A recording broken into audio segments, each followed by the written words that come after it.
नमस्कार शिक्षक साथियों, स्वागत है आपका एक बार फिर से हमारे YouTube चैनल पटना वाले गुरुजी में। लेके हाजिर हूं दोस्तों आज के मुख्य समाचार, ब्रेकिंग न्यूज हेडलाइन जो निकल के आ रही है शिक्षा विभाग से। बताऊंगा एक एक करके सारे खबर को।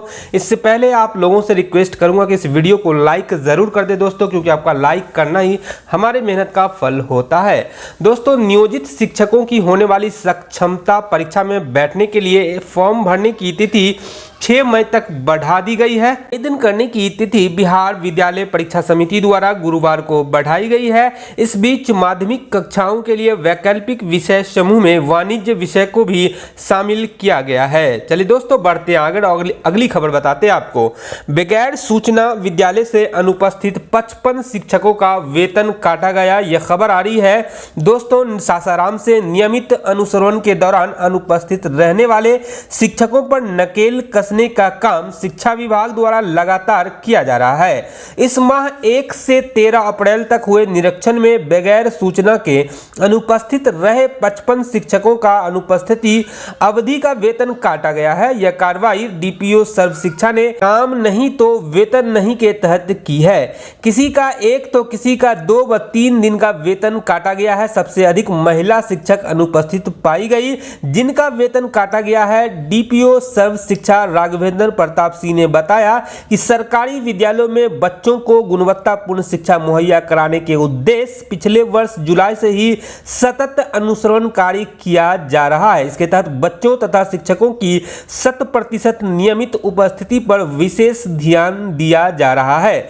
चलिए दोस्तों बढ़ते आगे और अगली खबर बताते हैं आपको। अगली जो खबर आ रही है दोस्तों, कुलपतियों की बैठक राजभवन में 6 को होगी। दोस्तों, राजभवन ने राज्य के सभी विश्वविद्यालयों के कुलपतियों की बैठक 6 मई को बुलाई है। बैठक कुलाधिपति राजेंद्र विश्वनाथ अर्लेकर के निर्देश पर बुलाई गई है। राज्यपाल के प्रधान सचिव रॉबर्ट एल चोंगतू ने इसको लेकर सभी कुलपतियों को गुरुवार को पत्र भेजा है। इस पत्र में कुलपतियों को कहा गया है कि उक्त दोनों विषयों पर रिपोर्ट 3 मई तक राजभवन को भेज दे। बैठक में शिक्षा विभाग के अपर मुख्य सचिव के पाठक को भी आमंत्रित किया गया है। बैठक में स्नातक स्नातकोत्तर में दाखिले की अद्यतन स्थिति की जानकारी ली जाएगी। इन दोनों ही स्तर की लंबित परीक्षाओं पर चर्चा होगी।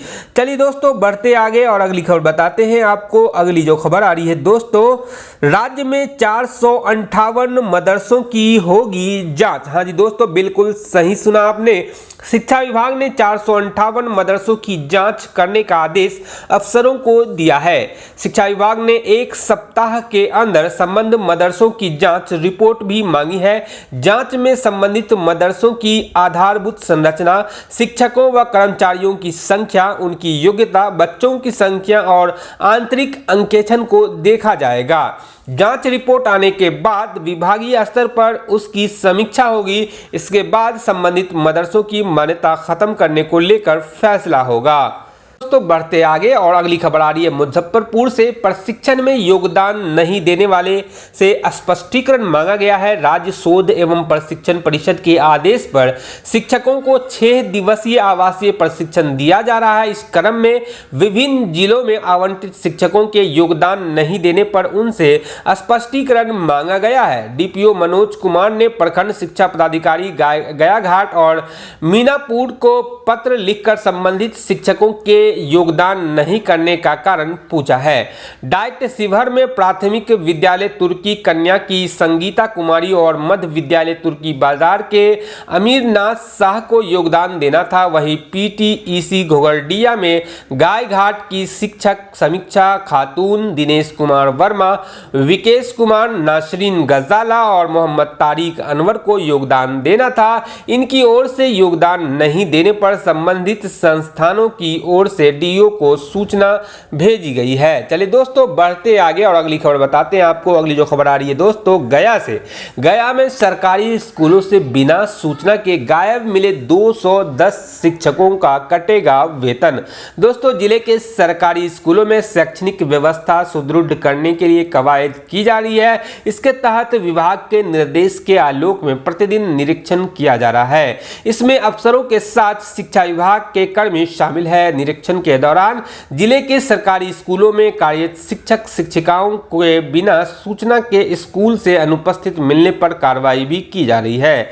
अप्रैल में विभाग द्वारा करीब 210 शिक्षक शिक्षिकाओं के वेतन में कटौती का आदेश दिया गया है। ग्रीष्म अवकाश के दौरान स्कूलों में मिशन लक्ष्य के तहत संचालित की जा रही 2 घंटे की विशेष कक्षा के क्रियान्वयन को लेकर भी निरीक्षण किया जा रहा है। इनमें कई शिक्षक शिक्षिकाएं ऐसे हैं जिनका निरीक्षण के दौरान कई बार वेतन कटौती का आदेश दिया गया है। स्पेशल क्लास की मॉनिटरिंग को लेकर शिक्षा विभाग के अफसरों सहित अन्य कर्मियों को निर्देश दिया गया है। स्कूलों का निरीक्षण नहीं करने पर अप्रैल में शिक्षा विभाग के जूनियर इंजीनियर सहित करीब 33 कर्मियों का भी 1 दिन का वेतन कटा है। चलिए दोस्तों बढ़ते आगे और अगली खबर बताते हैं आपको। अगली जो खबर आ रही है दोस्तों, समस्तीपुर से डीईओ कामेश्वर प्रसाद गुप्ता के दिए गए निर्देश के बाद लक्ष्य के अनुसार स्कूलों का दैनिक निरीक्षण नहीं करने के कारण जिले के 10 बीईओ यानी कि प्रखंड शिक्षा पदाधिकारी का अप्रैल महीने का वेतन डीईओ ने रोक दिया है। साथ ही उक्त सभी बीईओ से स्पष्टीकरण भी पूछा गया है। कार्य के प्रति उनकी कथित लापरवाही के लिए उक्त सभी को डीईओ ने कड़ी फटकार भी लगाया है। 24 घंटे के अंदर स्पष्टीकरण का जवाब उनसे मांगा गया है। सभी बीओ को यह स्पष्ट करने को कहा गया है कि क्यों नहीं उनके कार्य के प्रति लापरवाही व उच्च अधिकारी के आदेश की अवहेलना करने के कारण उनके खिलाफ अनुशासनिक कार्रवाई करते हुए विभाग को सूचित कर दिया जाए। बीओ को जारी निर्देश में डीओ ने कहा है कि शिक्षा विभाग के अपर मुख्य सचिव के द्वारा 2 मई को वीडियो कॉन्फ्रेंसिंग के जरिए विभागीय समीक्षा में उन्हें असहज स्थिति का सामना करना पड़ा। चलिए दोस्तों बढ़ते आगे और अगली खबर बताते हैं आपको। अगली जो खबर आ रही है दोस्तों, अगली खबर जो आ रही दोस्तों, नवादा से सक्षमता परीक्षा को 700 शिक्षकों ने दिया आवेदन। बिहार बोर्ड ने सक्षमता परीक्षा द्वितीय के लिए जिले में शुक्रवार तक कुल 700 नियोजित शिक्षकों के ऑनलाइन आवेदन किया। आवेदन करने की अंतिम तिथि 4 मई शनिवार को निर्धारित थी, जिसको 6 तक बढ़ा दिया गया है। चलिए दोस्तों बढ़ते आगे। 8वीं की पुनर्परीक्षा 20 मई से होगी। दोस्तों प्रखंड के प्रारंभिक स्कूलों में क्लास 5 एवं 8 में वार्षिक परीक्षा में अनुत्तीर्ण एवं परीक्षा में शामिल नहीं हुए छात्र छात्राओं की पुनर्परीक्षा 20 मई से 25 मई तक 2 पालियों में होगी। प्रथम पाली पूर्वाह्न 7 बजे से 9 बजे तक और द्वितीय पाली पूर्वाह्न 9:30 बजे से 11:30 बजे तक होगी।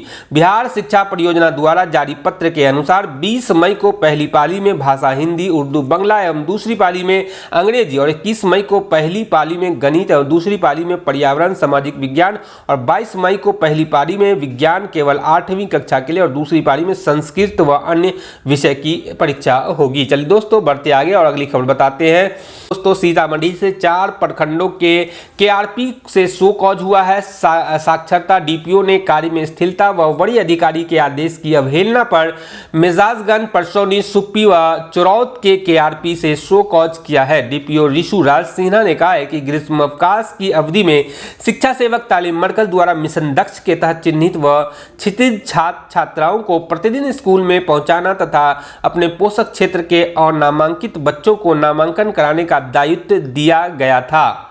इस न्यूज़ को यहीं पे समाप्त करते हैं। न्यूज़ देखने के लिए बहुत बहुत धन्यवाद। आपका न्यूज़ पसंद आया हो तो इस वीडियो पे लाइक का बटन ज़रूर दबा दें दोस्तों, क्योंकि आपका लाइक करना ही हमारे मेहनत का फल होता है।